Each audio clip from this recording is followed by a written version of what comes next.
آج ایک اہم پیش رفت میں آڈیو لیکس کمیشن کے خلاف درخواستوں پر لارجر بینچ تشکیل دے دیا گیا۔ چیف جسٹس عمر عطا بندیال کی سربراہی میں 5 رکنی لارجر بینچ کل آڈیو لیکس کمیشن کی خلاف درخواست پر سماعت کرے گا۔ بینچ میں جسٹس اعجاز الحسن، جسٹس منیب اختر، جسٹس سید حسن اظہر رضوی اور جسٹس شاہد وحید شامل ہیں۔ آڈیو لیکس پر جوڈیشل کمیشن بنانے کے خلاف chairman P T I Imran Khan کی جانب سے درخواست دائر کی گئی تھی، جس میں استدعا کی گئی ہے کہ جوڈیشل کمیشن کی تشکیل کا نوٹیفیکیشن کالعدم قرار دیا جائے۔ اس کے علاوہ آج سپریم کورٹ بار کے صدر عابد زبیری نے بھی کمیشن کے خلاف ایک درخواست دائر کی، جس میں کمیشن کی جانب سے طلبی کے نوٹس کو چیلنج کرتے ہوئے کمیشن کی کارروائی اور احکامات کو غیر قانونی قرار دینے کی استدعا کی گئی۔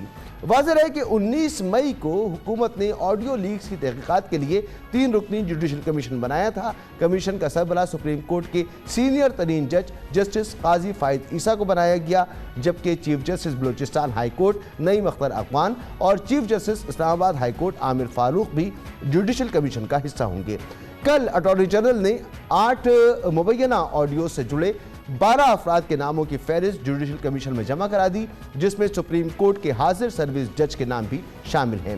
اس کے علاوہ وہ وفاقی حکومت نے تحقیقات طلب 8 مبینہ آڈیوز ٹرانسکرپٹ مجاز افسر کے دستخط کے ساتھ کمیشن میں جمع کرا دیے ہیں، جبکہ پرسوں آڈیو لیکس کی انکوائری کمیشن نے ایک پبلک نوٹس جاری کیا، جس میں زیر تفتیش آڈیو لیک سے متعلق عوام کو معلومات فراہم کرنے کی ہدایت کی گئی۔ پیر کے روز کمیشن کی کارروائی کے آغاز میں جسٹس قاضی فائد عیسیٰ نے ریمارکس دیے اور کہا کہ کمیشن کسی جج کے خلاف کارروائی نہیں کر رہا، نہ کرے گا۔ سربراہ کمیشن کا مزید کہنا تھا کہ کمیشن حقائق کے تعین کے لیے قائم کیا گیا ہے، سپریم جوڈیشل کونسل کے دائرہ اختیار میں مداخلت نہیں ہوگی۔ جسٹس قاضی فائز عیسیٰ نے آڈیو لیکس جوڈیشل کمیشن کی کارروائی پبلک کرنے کا اعلان بھی کیا تھا اور آڈیو لیکس معاملے پر کمیشن ایک سماعت کر بھی چکا ہے، جبکہ دوسری سماعت ہفتہ 27 مئی کو کرے گا۔ کمیشن نے آڈیو سے جڑی 4 اہم شخصیات کو طلب بھی کر رکھا ہے، جن میں سابق چیف جسٹس ثاقب نثار کے بیٹے نجم ثاقب، سپریم کورٹ بار کے صدر عابد زبیری، سینئر ایڈوکیٹ طارق رحیم اور سینئر صحافی عبدالقیوم صدیقی شامل ہیں۔ اس اہم معاملے پر بات کریں گے، ہمارے ساتھ موجود ہیں محترم جناب جسٹس ریٹائرڈ وجیہ الدین احمد صاحب، سابق جج ہیں سپریم کورٹ کے۔ آپ بہت بہت شکریہ جسٹس صاحب وقت دینے کے لیے۔ سر، ایک تو اس کمیشن کے خلاف پی ٹی آئی کے چیئرمین عمران خان صاحب نے درخواست دی ہوئی تھی اور اب سپریم کورٹ بار کے صدر عابد زبیری صاحب نے بھی درخواست دے دی ہے۔ کتنا اہم یہ معاملہ ہے کہ اب اس کو سپریم کورٹ دیکھے گا کہ یہ کمیشن قائم رہنا چاہیے یا نہیں؟ میں سمجھتا ہوں یہ بہت اہم کانسٹیٹیوشنل کوسچنز ہیں اور غالباً ملک کی تاریخ میں پہلی مرتبہ جو کانسیپٹ ہے کمیشنز آف انکوائری کا وہ ایگزامن ہوگا، اور اس میں یقیناً یہ دیکھنے کی ضرورت ہوگی کہ اگر تو کوئی کمیشن بنائی گئی ہے تو وہ ایک ہی قسم کے معاملے میں اکراس دی بورڈ ہے یا نہیں ہے، یا کچھ معاملات کو سیلیکٹیولی کمیشن کے سامنے رکھا گیا ہے، بقیہ معاملات کو نہیں رکھا گیا۔ دیگر کوشچن جو غالباً ایگزامن ہوں گے وہ یہ ہے کہ ایک سٹنگ جج کو سپریم کورٹ کے اس ادارے کا سربراہ مقرر کیا گیا ہے، اور ایویڈنٹلی سپریم کورٹ کے چیف جسٹس کو کانفیڈنس میں نہیں لیا گیا، جو آرٹیکل 175 کے خلاف ہے۔ تو بہت سارے معاملات اس بینچ کے سامنے پیش ہوں گے اور یقیناً سیر حاصل بحث کے بعد ان کے اوپر جو کانسٹیٹیوشنل کنٹروورسیز ہیں وہ finally they would come to rest. جی سر، آپ نے آرٹیکل 175 کا غالباً حوالہ دیا، لیکن یہ جو کمیشن بنانے کا قانون ہے اس کے لیے لازمی تو نہیں ہے اس میں کہ چیف جسٹس سے اس پر مشاورت کی جائے، انہیں اعتماد میں لیا جائے؟ قانونی طور پر تو یہ کیا جا سکتا ہے یا نہیں؟ پریکٹس ایسے نہیں ہے، اور ایکچولی یہ کمیشنز آف انکوائری کی بھی ایک تاریخ ہے۔ یہ 2019 سے پہلے بھی ایک قانون اسی نوعیت کا تھا، اب یہ آیا ہے تو اس کے اوپر بھی ایگزامینیشن ہوگا۔ کئی مرتبہ ایسا ہوتا ہے کہ بہت ساری چیزیں امپلیسٹ ہوتی ہیں، کئی مرتبہ بہت ساری چیزیں ایکسپریسڈ ہوتی ہیں، تو تو ان ساری چیزوں کو ایگزامن کیا جاتا ہے. دیکھیے اس میں سب سے بڑا مسئلہ جو ہے وہ کیا ہے, وہ یہ ہے کہ قاضی فیضیسہ صاحب کے اپنے کیس میں کچھ ایک آؤٹ سائڈ انکوائری کی گئی اور معاملات کو سپریم جوڈیشل کاؤنسل کے پاس بھیجا گیا. تو وہاں کوشچن یہ تھا, اور جو سپریم کورٹ میں چیلنج کیا قاضی صاحب نے, کہ کیا سپریم جوڈیشل کاؤنسل جو اپنے آپ ہی انکوائری کرنے کی مجاز ہے, اس کے اوپر کوئی دیگر انکوائری تھوپی جا سکتی ہے. اب یہ اسی قسم کی بات ہے کہ سپریم کورٹ کے سٹنگ ججز کے بارے میں بھی کچھ ویڈیو لیکس سرفیس ہوئی ہیں اور وہ ایگزامن ہوں گی, اور ظاہر ہے ان ججز کا کانٹیکٹ بھی انڈر ایگزامینیشن آئے گا.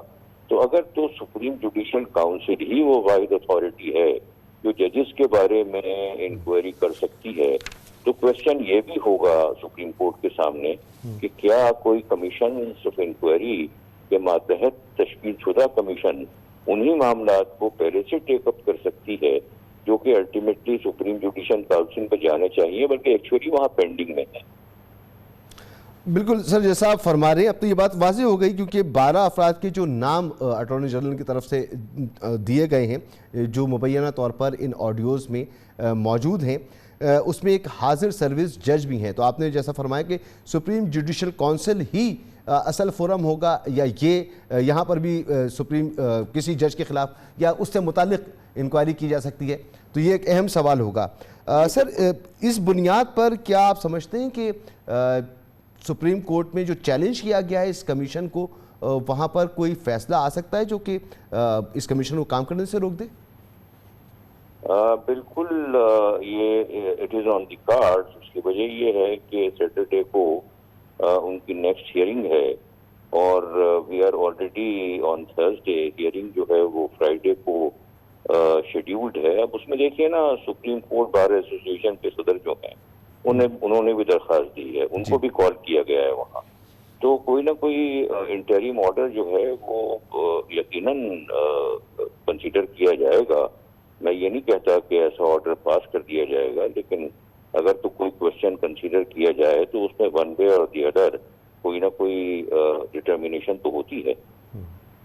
سر جو یہ معاملہ ہے جس وجہ سے کمیشن بنایا گیا ہے, آڈیو لیکس ہمارے یہاں سیاسی بھی ہیں, دوسری بھی ہیں, لیکن جن آڈیوز کی بات ہو رہی ہے وہ عدلیہ سے متعلق لوگوں پر مبنی ہیں, معاملات پر مبنی ہیں, اور اس میں بڑے سینئر لوگوں کے, ان کے خاندان کے لوگ اس میں شامل ہیں. تو یہ ضروری نہیں ہے کہ ایک مرتبہ کم از کم ان آڈیوز کی تو بھرپور تحقیقات ہو جائیں اور دودھ کا دودھ اور پانی کا پانی ہو جائے؟ دیکھیں, سوال یہ ہے کہ صرف عدلیہ کے بارے میں کیوں, اور دوسرا سوال جو ہے وہ یہ ہے کہ اگر تو صرف عدلیہ کے بارے میں بھی, تو پھر سارے معاملات جو عدلیہ سے متعلق ہیں, جس میں سب سے پہلا معاملہ جو ذہن میں آتا ہے وہ جج ارشد ملک کا ہے, جس نے وہ تمام پروسیڈنگ جو کہ خود اس کے اپنے سامنے ہوئی تھی وہ ساری کی ساری فرسٹریٹ کر دیں, اور الٹیمیٹلی جیسے کہ آپ کو پتا ہے کہ مریم نواز کو اسلام آباد ہائی کورٹ نے اس سلسلے میں بری کر دیا. تو اگر تو صرف ججوں کے بارے میں ہی ہے, تو یہ جو ارشد ملک والا معاملہ ہے جو ایک اسی نوعیت کی لیک تھی, تو وہ کیوں شامل نہیں ہے؟ لیکن میں ذرا سا آگے جاؤں گا اور میں یہ کہوں گا کہ اگر تو آڈیو لیکس کا معاملہ ہے تو ساری ہی آڈیو لیکس کیوں نہیں, اور یقیناً پاکستان کی تاریخ میں یہ کوشچن جو ہے یہ پچھلے 1-2 سال سے اٹھا ہے, تو بہت زیادہ وہ لیکس بھی نہیں ہے. میں سمجھتا ہوں زیادہ میں زیادہ 20-25 ہوں گی, تو ساری کی ساری کیوں نہیں؟ تو جہاں پر یہ سلیکٹیو ایگزامینیشن ہو اور جہاں پر کچھ معاملات کو اٹھایا جائے کچھ کو نہ اٹھایا جائے, تو پھر کوشچنس تو پیدا ہوتے ہیں. سر اب اس میں تو کوئی ڈھکی چھپی بات نہیں ہے کہ ہر جگہ یہ بات ہو رہی ہے کہ سپریم کورٹ میں ایک واضح تقسیم موجود ہے, اور اس موقع پر حکومت نے نارمز کو اور پریکٹسز کو سائٹ پر رکھ کر ایک کمیشن بنا دیا ہے, اور اس کے سربراہ محترم جناب جسٹس قاضی فائز عیسیٰ صاحب ہیں. اس پر اعتراض آ گیا, ایک درخواست جمع کرا دی عمران خان صاحب نے اور عابد زبیری صاحب نے.